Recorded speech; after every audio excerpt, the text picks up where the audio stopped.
দেখো বন্ধুরা, আমি আজকে শারদা পূর্ণিমার মধ্যে কি রান্না বাড়া করছি।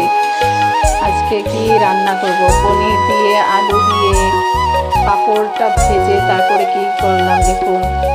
তারপরে আমার ঘরের গাছের দেখুন পান গাছ, আমার পান গাছটাও দেখুন কত সুন্দর। আমার পান গাছটা আমি মশলাটা কুটে নিয়েছি ওখানে।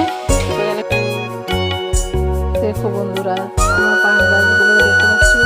এই যে আমার একটা সামনে এত সুন্দর একটা বেল পাতার গাছ দেখেছো, বেল গাছটা কত সুন্দর।